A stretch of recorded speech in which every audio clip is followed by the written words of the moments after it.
નમસ્કાર વહાલા વિદ્યાર્થી મિત્રો, સ્વાગત છે આપ સર્વ વિદ્યાર્થી મિત્રોનું તમારી પોતાની યુટ્યુબ ચેનલમાં। આજના વિડીયોમાં આપણે સામયિક મૂલ્યાંકન કસોટી એટલે કે પ્રશ્ન બેંક આજે તારીખ 3/2/2024ના દિવસે ધોરણ 3ની જે પર્યાવરણ વિષયની લેવાઈ હતી તેનું આપણે સોલ્યુશન જોવાના છીએ। તો જોઈએ તેમાં પ્રશ્ન નંબર 1, નીચેના પ્રશ્નોના 2-3 વાક્યમાં જવાબ આપો। કોઈ પણ એક ટોટલ 3 ગુણનો પ્રશ્ન છે। પહેલો સવાલ, પાકા મકાનમાં રહેવાથી કયા કયા લાભ થાય છે? તો જવાબ આવશે, પાકું મકાન આપણને ઠંડી, ગરમી અને વરસાદથી રક્ષણ આપે છે। પાકા મકાનમાં આપણને ચોરી, લૂંટફાટની બીક રહેતી નથી। જીવજંતુ કે હિંસક પ્રાણીઓનો ડર સતાવતો નથી। પાકા મકાનમાં આપણે અને આપણું કુટુંબ સુખ શાંતિથી રહી શકે છે। વાવાઝોડા કે તોફાની પવનથી પણ આપણને કશું નુકસાન થતું નથી। પાકા મકાનમાં રહેવાથી આપણા જાનમાલનું રક્ષણ થાય છે। બીજો સવાલ, તમારા ઘરની સ્વચ્છતા જાળવવા તમે શું કરશો?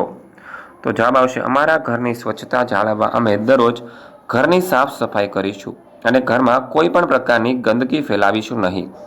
દરરોજ કચરો વ્યવસ્થિત રીતે નાખીશું। ઘરમાં ઝાડાબાજી ન જાય તેનું ધ્યાન રાખીશું। આમ ઘરની સ્વચ્છતા જાળવવા બનતા પ્રયત્ન કરીશું।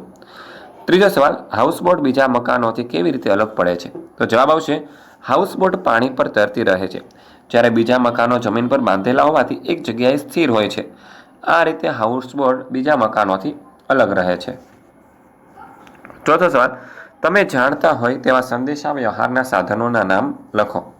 તો જવાબ આવશે, mobile phone, email, telephone, money order, postcard, fax machine અને વોટ્સઅપ જેવી સોશિયલ મીડિયા સાઇટ્સ વગેરે। પાંચમો સવાલ, આસામમાં ઘર વાંસના થાંભલા પર શા માટે બાંધવામાં આવે છે? તો જવાબ આવશે, આસામમાં ઘર વાંસના થાંભલા પર બાંધવામાં આવે છે કારણ કે ત્યાં ખૂબ જ વરસાદ હોય છે અને જીવજંતુ ઘરમાં દાખલ ન થાય તે માટે। પ્રશ્ન નંબર 1-2, નીચેના પ્રશ્નના 1-2 વાક્યમાં જવાબ લખો। કોઈ પણ એક ટોટલ 2 ગુણનો પ્રશ્ન છે। પહેલો સવાલ, પત્રના સરનામામાં કઈ કઈ બાબતનો સમાવેશ થાય છે? તો જવાબ આવશે કે પત્રના સરનામામાં ઘર નંબર, શેરી કે સોસાયટીનું નામ, વિસ્તાર, શહેર અને પિનકોડ વગેરે બાબતોનો સમાવેશ થાય છે। બીજો સવાલ, કેવા વિસ્તારના લોકોને સૂર્યના તડકામાં બેસવું ગમે છે? તો જવાબ આવશે, ઠંડીવાળા વિસ્તારના લોકોને સૂર્યના તડકામાં બેસવું ગમે છે। ત્રીજો સવાલ, મોબાઈલ ફોનની ઉપયોગિતા જણાવો। તો જવાબ આવશે, ટેલિફોન, મોબાઈલ ફોન દ્વારા રૂબરૂ વાતચીત થઈ શકે છે, જેનો બધી જ જગ્યાએ હરતા ફરતા ઉપયોગ થઈ શકે છે। ટેલિફોનથી આપણે સામેની વ્યક્તિનો અવાજ સાંભળી શકીએ છીએ અને વાતચીત કરી શકીએ છીએ।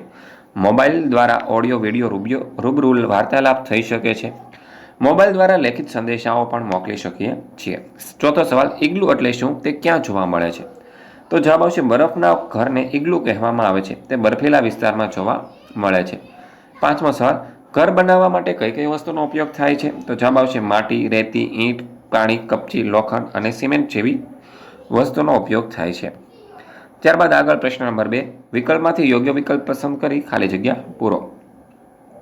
પહેલું, હું ભાર વહન માટે ઉપયોગી છું, તો જવાબ આવશે બળદ। બીજું, મારા ઈંડા ખોરાક માટે ઉપયોગી છે, તો જવાબ આવશે મરઘી। ત્રીજું, હું ઘરની શોભા વધારું છું, તો જવાબ આવશે માછલી। ચોથું, હું દૂધ આપતું પ્રાણી છું, તો જવાબ આવશે ભેંસ। પાંચમું, હું ઘરની ચોકી કરું છું, તો જવાબ આવશે કૂતરો।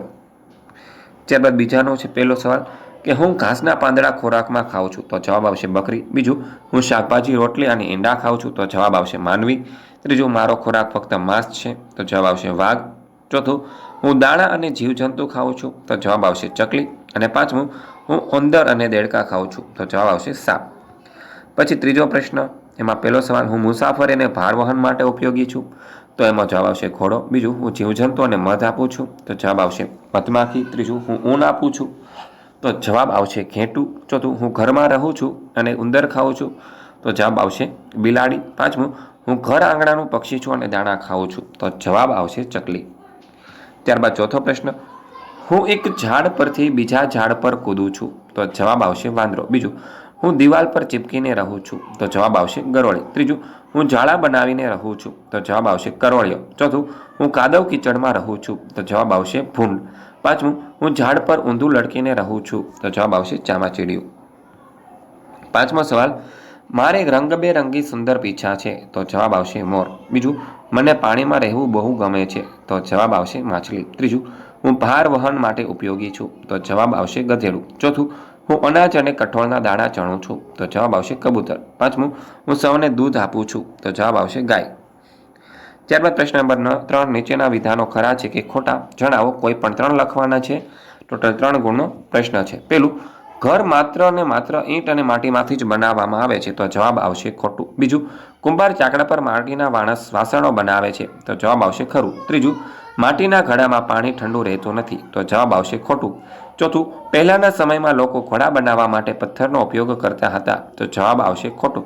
પાંચમું, કુંભાર ઘડાને આકાર આપવા માટે બીબાનો ઉપયોગ કરે છે, તો જવાબ આવશે ખોટું. છઠ્ઠું, કેરમ રમવા માટે મેદાનની જરૂર પડે છે, તો જવાબ આવશે ખોટું. સાતમું, મોબાઈલમાં રમત રમી શકાય છે, તો જવાબ આવશે ખરું. આઠમું, લંગડીની રમતમાં ઢોલનો ઉપયોગ થાય છે, તો જવાબ આવશે ખોટું. નવમું, પત્તાની રમતમાં કુલ 52 પત્તા હોય છે, તો જવાબ આવશે સાચું. 10મું, ચેસની રમતમાં વાઘ, ચિત્તો વગેરે હોય છે, તો જવાબ આવશે ખોટું. 11મું, કુંભાર ઘડો બનાવવાને ભીની માટીનો ઉપયોગ કરે છે, તો જવાબ આવશે ખરું. 12મું, સંતા કુકડીની રમત માત્ર 3 બાળક જ હોય તો રમી શકાય છે, તો જવાબ આવશે ખોટું. 13મું, કુસ્તીની રમત દડા વડે રમી શકાય છે, તો જવાબ આવશે ખોટું. 14મું, ચેસની રમતમાં માત્ર 2 જ ખેલાડી હોય છે, તો જવાબ આવશે સાચું. 15મું, કબડ્ડીની રમત ઘરની અંદર રમી શકાય છે, તો જવાબ આવશે ખોટું. પ્રશ્ન નંબર 3, નીચેના વિધાનોમાંથી ખોટો શબ્દ બની છેકીને વિધાન સાચું બને તે ફરી રીતે લખો. તો પહેલાનો જવાબ આવશે લુહાર દાંતરડું બનાવે છે. બીજાનો જવાબ આવશે કે ક્રિકેટ રમવા માટે દડાની જરૂર પડે છે. ત્રીજાનો જવાબ આવશે કેરમ ઘરમાં રમાતી રમત છે. ચોથું, તેનો જવાબ આવશે કુંભાર માટીમાંથી વાસણો બનાવે છે. પાંચમાનો જવાબ આવશે સાપ સીડીની રમત પાસા વડે રમી શકાય છે. છઠ્ઠાનો જવાબ આવશે કુંભાર ચાકડાનો ઉપયોગ કરીને માટીના વાસણ બનાવે છે. સાતમાનો જવાબ આવશે માટીના ઘડાને ભઠ્ઠીમાં પકવવામાં આવે છે. આઠમાનો જવાબ આવશે બીબાના ઉપયોગથી ઈંટ બને છે. ત્યારબાદ 9માનો જવાબ આવશે લખોટીની રમતમાં ચોક્કસ સંખ્યામાં ખેલાડીઓની જરૂર પડતી નથી. 10મું, લૂડોની રમત મોબાઈલમાં પણ રમી શકાય છે. ત્યારબાદ પ્રશ્ન નંબર 4, નીચેના જોડકા જોડો. પહેલું છે મધ, તેને જોડીશું ઓપ્શન એ ગળ્યા ખોરાક સાથે. બીજું છે ગાજર, તેને જોડીશું ઓપ્શન સી વનસ્પતિનું મૂળ સાથે. ત્રીજું છે અરડુસી, તેને આપણે જોડીશું ઓપ્શન એ ઔષધીય વનસ્પતિ સાથે. ચોથું છે ઈંડા, તેને આપણે જોડીશું પ્રાણીજન્ય ખોરાક સાથે. અને પાંચમું છે ચોખા, તેને જોડીશું ઓપ્શન ડી વનસ્પતિજન્ય ખોરાક સાથે.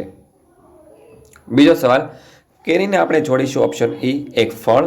રીંગણને આપણે જોડીશું ઓપ્શન સી એક શાકભાજી. વડ, તેને આપણે જોડીશું ઓપ્શન ડી એક વૃક્ષ. મધ, તેને જોડીશું આપણે ઓપ્શન એ એક પ્રકારનો ઓપ્શન બી મધમાખી એકઠું કરે. અને પાંચમું હળદર, તેને જોડીશું ઓપ્શન એ એક પ્રકારનો મસાલો. ત્યારબાદ ત્રીજું જોડકું ફળ, તેને જોડીશું આપણે ઓપ્શન સી કેળું સાથે. બીજું બીજ, તેને આપણે જોડીશું ઓપ્શન ડી ચોખા સાથે. ત્રીજું મૂળ, તેને આપણે જોડીશું ઓપ્શન એ ગાજર સાથે. ચોથું પાન, તેને આપણે જોડીશું ઓપ્શન બી પાલક સાથે. અને પાંચમું ફૂલ, તેને આપણે જોડીશું ઓપ્શન એ ફુલેવર સાથે. ત્યારબાદ ચોથું જોડકું જામફળ, તેને આપણે જોડીશું ઓપ્શન સી ફળ સાથે. જાસૂદને આપણે જોડીશું ઓપ્શન એ ફૂલ સાથે. ઘઉંને આપણે જોડીશું ઓપ્શન ડી અનાજ સાથે. ચણાને આપણે જોડીશું ઓપ્શન એ કઠોળ સાથે. પાંચમું મૂળો, તેને આપણે જોડીશું ઓપ્શન બી કંદમૂળ સાથે. ત્યારબાદ પાંચમો સવાલ, બીટ, તેને આપણે જોડીશું ઓપ્શન સી કંદમૂળ સાથે. બીજું નારિયેળ, તેને આપણે જોડીશું ઓપ્શન ડી કોપરેલ સાથે. કોબીજ, તેને આપણે જોડીશું ઓપ્શન ઈ શાકભાજી સાથે. તુલસી, તેને આપણે જોડીશું ઓપ્શન એ ઔષધિ સાથે. અને પાંચમું લવિંગ, તેને આપણે જોડીશું ઓપ્શન બી મસાલો સાથે. વિદ્યાર્થી મિત્રો, તારીખ 3/2/2024ના દિવસે તમારી જે ધોરણ 3ની પર્યાવરણ વિષયની જે એકમ કસોટી હતી તેની જે PDF છે તમને ઓશન કોચિંગ ક્લાસીસ નામની એપ્લિકેશન પરથી પ્રાપ્ત થઈ જશે. અને તમારે જો વોટ્સઅપ પર જોઈએ છે તો 7046222254 આ નંબર પર મેસેજ કરીને તમારે મંગાવવાની રહેશે. ત્યારબાદ પ્રશ્ન નંબર 5, નીચેના પ્રશ્નોના એક વાક્યમાં જવાબ લખો. કોઈ પણ એકનો જવાબ લખવાનો છે. ટોટલ 5 ગુણનો પ્રશ્ન છે. પેલું, ગોળ અને ખાંડ શાના રસમાંથી બને છે? તો જવાબ હશે ગોળ અને ખાંડ શેરડીના રસમાંથી બને છે. બીજું, કોઈ પણ 2 કઠોળના નામ લખો. તો જવાબ આવશે ચણા અને મગ. ત્રીજું, તમે રસોડામાં કઈ કઈ મદદ કરી શકો છો? તો જવાબ આવશે અમે રસોડામાં રસોઈ બનાવવામાં મદદ કરી શકીએ છીએ. ચોથું, તમને ભાવતા કોઈ પણ 2 ફળોના નામ લખો. તો જવાબ આવશે કેરી અને સફરજન. પાંચમું, કોઈ પણ 2 પ્રાણીજન્ય ખોરાકના નામ લખો. તો જવાબ આવશે ઈંડા અને મધ. છઠ્ઠું, કઈ ઔષધીય વનસ્પતિ શરદી અને ઉધરસ માટે ઉપયોગી છે? તો જવાબ આવશે તુલસી અને અરડુસી ઔષધીય વનસ્પતિ શરદી અને ઉધરસ માટે ઉપયોગી છે. 7મો સવાલ, આપણે કઈ વનસ્પતિના મૂળનો ખોરાક તરીકે ઉપયોગ કરીએ છીએ? તો જવાબ આવશે આપણે ગાજર, બીટ અને મૂળો વગેરે જેવી વનસ્પતિના મૂળનો ખોરાક તરીકે ઉપયોગ કરીએ છીએ. 8મું, આપણે કઈ વનસ્પતિના પર્ણનો ખોરાક તરીકે ઉપયોગ કરીએ છીએ? તો જવાબ આવશે આપણે પાલક અને મેથી જેવી વનસ્પતિના પર્ણનો ખોરાક તરીકે ઉપયોગ કરીએ છીએ.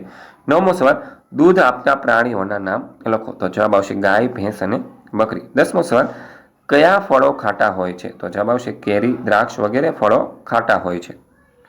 11મો સવાલ, આપણે કઈ વનસ્પતિનો મસાલા તરીકે ઉપયોગ કરીએ છીએ? તો જવાબ આવશે આપણે લવિંગ, અજમો, હળદર, જીરું વગેરેની વનસ્પતિનો મસાલા તરીકે ઉપયોગ કરીએ છીએ. 12મો સવાલ, ગાજર અને મૂળો વનસ્પતિ કયા ભાગમાંથી મળે છે? તો જવાબ આવશે ગાજર અને મૂળો વનસ્પતિના મૂળમાંથી મળે છે. 13મો સવાલ, હાથ પગની મચકોડ કઈ સમયે ઔષધીય વનસ્પતિનો ઉપયોગ કરવામાં આવે છે? તો જવાબ આવશે હાથ પગની મચકોડ સમયે હળદર ઔષધીય વનસ્પતિનો ઉપયોગ કરવામાં આવે છે. 14મો સવાલ, કોઈ પણ બે અનાજના નામ લખો. તો જવાબ આવશે ઘઉં અને ચોખા. 15મો સવાલ, દાંતમાં દુખાવો થાય ત્યારે કઈ ઔષધીય વનસ્પતિ ઉપયોગી છે? તો જવાબ આવશે દાંતમાં દુખાવો થાય ત્યારે લવિંગનો ઔષધીય વનસ્પતિ ઉપયોગી છે. 16મો સવાલ, તમે ઘરની સફાઈમાં કઈ રીતે મદદ કરો છો? તો જવાબ આવશે અમે ઘરની સફાઈમાં કચરું કાઢવું, પોતું મારવું અને વાસણ માંજવા વગેરેમાં મદદ કરીએ છીએ. 17મો સવાલ, તમારા ઘરની રસોઈ કોણ બનાવે છે? તો જવાબ આવશે અમારા ઘરની રસોઈ મારા મમ્મી બનાવે છે. 18મો સવાલ, મીઠા લીમડાના ઉપયોગ જણાવો. તો જવાબ આવશે મીઠા લીમડાનો ઉપયોગ રસોઈ બનાવવામાં થાય છે. 19મો સવાલ, તમને મનપસંદ બે ફૂલના નામ લખો. તો જવાબ આવશે ગુલાબ અને કમળ. 20મો સવાલ, કઈ વનસ્પતિના ફૂલનો ખોરાક તરીકે ઉપયોગ થાય છે? તો જવાબ આવશે ફુલાવર વનસ્પતિના ફૂલનો ખોરાક તરીકે ઉપયોગ થાય છે. 21મો સવાલ, દૂધમાંથી કઈ કઈ વસ્તુઓ બને છે? તો જવાબ આવશે દૂધમાંથી છાશ, માખણ, ઘી, મીઠાઈ વગેરે વસ્તુઓ બને છે. 22મો સવાલ, પેટનો દુખાવો દૂર કરવા માટે કઈ ઔષધીય વનસ્પતિ ઉપયોગી છે? તો જવાબ આવશે પેટનો દુખાવો દૂર કરવા માટે અજમા અને લીંબુ ઔષધીય વનસ્પતિ ઉપયોગી છે. 23મો સવાલ, આમળાનો સ્વાદ કેવો હોય છે? તો જવાબ આવશે આમળાનો સ્વાદ ખાટો હોય છે. 24મો સવાલ, વનસ્પતિના કયા ભાગ દ્વારા પાણી અને પોષક તત્વો મેળવે છે? તો જવાબ આવશે વનસ્પતિ મૂળ દ્વારા પાણી અને પોષક તત્વો મેળવે છે. 25મો સવાલ, કોઈ પણ બે વનસ્પતિજન્ય ખોરાકના નામ જણાવો. તો જવાબ આવશે ચોખા અને પાલક. વિદ્યાર્થી મિત્રો, આ વિડીયો જોયો, સાંભળ્યો અને સમજ્યા તે બદલ આપ સર્વ વિદ્યાર્થી મિત્રોનો ખૂબ ખૂબ આભાર. આવા જ એક નવા વિડીયો સોલ્યુશન સાથે આપણે ફરી મળીશું. ત્યાં સુધી આ વિડીયોની લિંક તમારા મિત્ર સાથે શેર કરજો.